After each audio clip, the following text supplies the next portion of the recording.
গতকাল রাতের ঘূর্ণিঝড় ও শিলাবৃষ্টিতে ব্যাপক ক্ষতি হয়েছে উত্তর হাইলাকান্দির কালীনগর জিপির কালীনগর অষ্টম খণ্ডের জনগণের। কারো ঘরের টিনের ছাদ উড়ে গিয়েছে, কারো গাছ পড়ে টিনের ক্ষয়ক্ষতি হয়েছে। অনেকেই নিজের নতুন টিন এনে চালের টিনে লাগিয়েছেন। অল্প কিছুক্ষণ আগে আমিও নিজে আমার ঘরের 2-3টি টিন নষ্ট হয়ে গিয়েছে, আমি এইগুলা বদলি করেছি নতুন টিন দিয়ে। কিছু সংখ্যক দলাল রূপী মানুষ পাটুয়ারি সার্ভে করা তাইলে তারা লোক ধরবা, পাটুয়ারি লোক ধরিয়া উপযুক্ত মানুষ যারা আছেন তারারে ক্ষতিপূরণ পাইতে দেন না। যারার কোনো ক্ষয় ক্ষতি হয়েছে না তারারে ক্ষতি পাওয়াইয়া দেন টেকার বিনিময়ে, পাটুয়ারির লগে ঘুষ খাইয়া।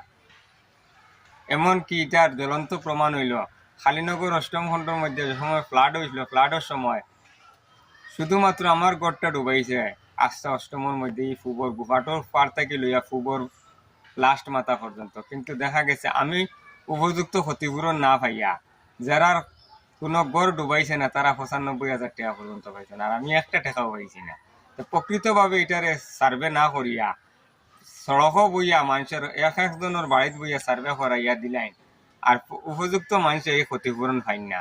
এটার লাগি আমি সরকারের দৃষ্টি আকর্ষণ করিয়া যদি সার্ভে করিয়া এই ঝড় তুফানের লাগিয়া শিলাবৃষ্টির লাগিয়া যদি সার্ভে করিয়া মানুষের ক্ষতিপূরণ দেওয়া হয়, তাইলে প্রকৃত মানুষ যারা ক্ষতিপূরণ হয়েছে তারা ক্ষতিপূরণ দেবার লাগিয়া আমি তার সরকার বাহাদুরের কাছে জোরালো দাবি রাখছি।